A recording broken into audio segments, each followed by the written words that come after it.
Bismillahirrahmanirrahim. Assalamualaikum warahmatullahi wabarakatuh. Perkenalkan, saya Rahma Sakinah dari Prodi Biologi Universitas Ahmad Dahlan Yogyakarta dengan NIM 1815017166. Nah, kali ini saya akan mencoba untuk menjelaskan mengenai proses pembuatan salah satu pupuk organik cair, yaitu MOL, di mana MOL ini biasanya digunakan sebagai pupuk organik cair dengan cara diencerkan dengan air menggunakan perbandingan misalnya 1:30, 1:50, ataupun perbandingan lainnya yang menurut kita perbandingan tersebut optimal bagi pertumbuhan tanaman kita. Nah, MOL sendiri yaitu mikroorganisme lokal, di mana pada dasarnya MOL ini merupakan larutan hasil fermentasi yang memanfaatkan mikroorganisme lokal yang berada di sekitar kita. Kemudian apa sih yang dimaksud dengan mikroorganisme itu? Jadi mikroorganisme itu merupakan organisme atau suatu individu yang berukuran kecil, misalnya seperti jamur, bakteri, virus, ataupun yang lainnya. Nah, dalam pembuatan MOL ini sendiri kita bisa memanfaatkan mikroorganisme yang ada di sekitar kita. Misalnya bisa menggunakan jamur yang berada pada nasi basi, kemudian jamur yang ada pada tempe, kemudian jamur pada tape, ataupun bisa juga menggunakan Yakult, kemudian terasi, maupun jamur yang ada pada bahan organik lain. Nah, kemudian bahan apa saja yang kita perlukan untuk membuat MOL? Jadi pada dasarnya terdapat 3 bahan utama yang digunakan untuk membuat MOL. Yang pertama yaitu bahan yang mengandung karbohidrat, di mana karbohidrat ini berfungsi sebagai media hidup, kemudian berfungsi juga sebagai sumber energi dan sumber makanan bagi si mikroorganisme ini, sehingga mikroorganisme tersebut dapat hidup dan tumbuh berkembang dengan maksimal.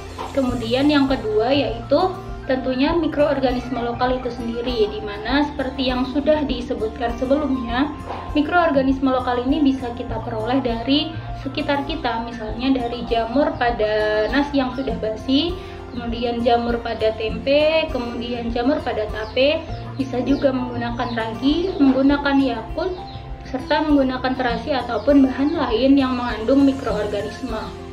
Nah, di mana peran mikroorganisme ini berfungsi sebagai suatu organisme yang mampu mendegradasi, mampu mendekomposisi ataupun menguraikan bahan organik yang terdapat pada tanah, sehingga unsur-unsur penting pada bahan organik tersebut dapat teruraikan dan dapat diserap oleh tanaman. Nah, sedangkan bahan yang ketiga yaitu glukosa, bahan yang mengandung glukosa, di mana glukosa ini juga berfungsi sebagai sumber energi atau sumber makanan bagi si mikroorganisme. Namun si bahan yang mengandung glukosa ini sifatnya lebih mudah diserap oleh mikroorganisme. Nah, pada pembuatan MOL kali ini saya menggunakan beberapa bahan, diantaranya yaitu air cucian beras, di mana air cucian beras ini merupakan bahan yang mengandung karbohidrat. Kemudian saya juga menggunakan air sisa rebusan mie instan, di mana nantinya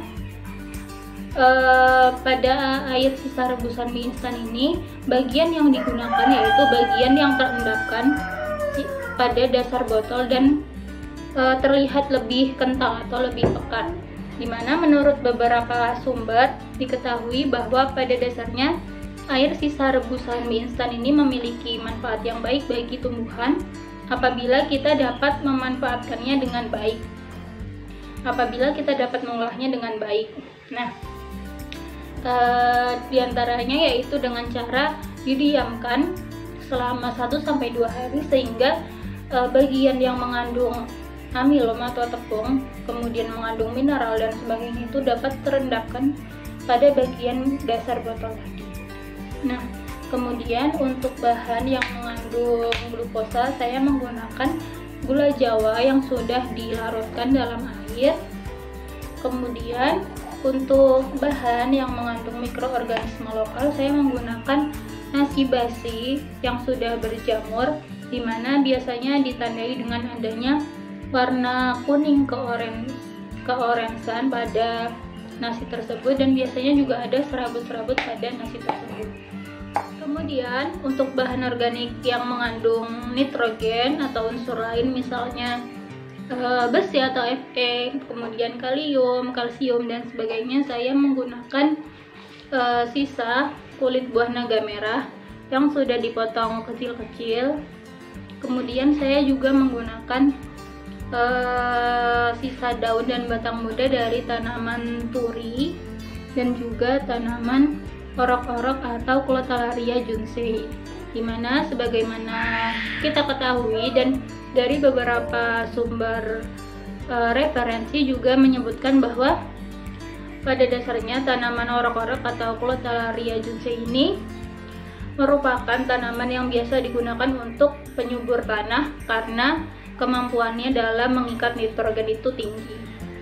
Nah, sebelumnya saya juga sudah mencoba membuat mol yang berbahan dari nasi basi yang sudah berjamur, kemudian ditambahkan air cucian beras, kemudian ditambahkan juga air sisa rebusan mie instan, kemudian ada air gula jawa, kemudian untuk bahan organiknya saya menggunakan sisa daun dan batang muda dari tanaman turi, kemudian tanaman orok-orok atau Clotalaria junsei, serta tanaman katuk atau Sauropus androgynus. Nah, kemudian masuk ke dalam proses pembuatan mol. Jadi di sini saya menggunakan botol berukuran 600 ml. Kemudian langkah awal pembuatan mol ini yaitu dengan memasukkan bahan organik ke dalam botol.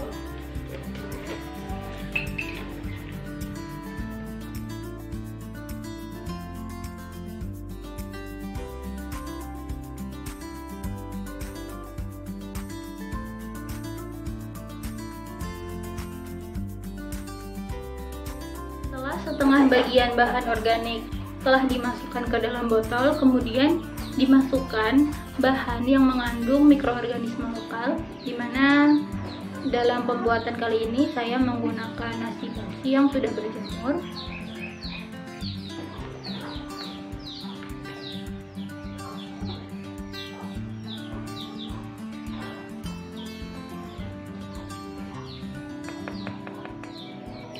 Nah, setelah bahan organik yaitu ada kulit buah naga dan juga ada daun tanaman turi dan orok-orok dimasukkan, kemudian ditambahkan nasi basi yang sudah berjamur yang berfungsi sebagai bahan yang mengandung mikroorganisme lokal, kemudian ditambahkan lagi dengan bahan organik.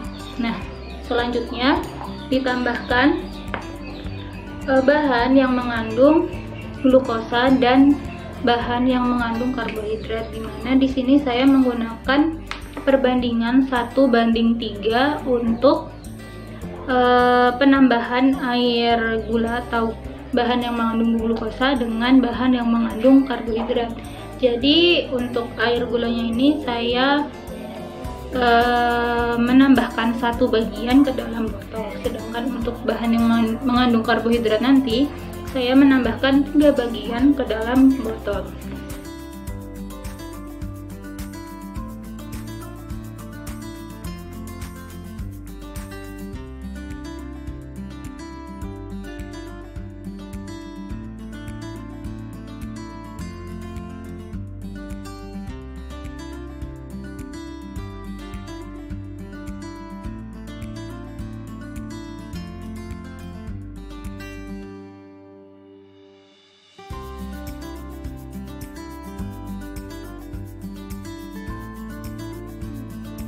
Kemudian dalam pembuatan mol ini juga perlu diperhatikan bahwa paling tidak kita harus membuka tutup botol secara teratur setidaknya sehari sekali untuk mengeluarkan gas dari proses fermentasi, sehingga kejadian botol meledak karena gas yang penuh di dalam botol itu tidak akan terjadi. Kemudian selama proses pembuatan mol ini juga harus diperhatikan bahwa mol harus disimpan dalam ruangan yang memiliki suhu sekitar 30 derajat Celcius atau paling tidak dalam suhu ruang. Kemudian penyimpanan mol ini juga diusahakan tidak terkena sinar matahari secara langsung, karena biasanya ketika mol ini disimpan dalam ruangan yang memiliki suhu rendah atau memiliki kondisi dingin, itu proses fermentasinya akan terhambat atau berlangsung lama, sehingga tentunya mol yang sudah jadi dan siap untuk dijadikan pupuk organik cair itu juga akan dipanen atau akan diperoleh dalam jangka waktu yang lebih lama lagi. Sedangkan biasanya untuk pembuatan mol ini sendiri, apabila memenuhi kondisi ruang, misalnya dalam kondisi ruang yang tepat, itu paling tidak 1-2 minggu sudah bisa menghasilkan mol yang siap digunakan sebagai pupuk organik cair. Nah, berikut merupakan mol yang sudah dibuat. Semoga hasilnya cepat diperoleh dalam jangka waktu 1-2 minggu ini. Demikian penjelasan dari saya terkait proses pembuatan mol yang nantinya akan digunakan sebagai pupuk organik cair. Ada kurangnya saya mohon maaf. Terima kasih. Wassalamualaikum warahmatullahi wabarakatuh.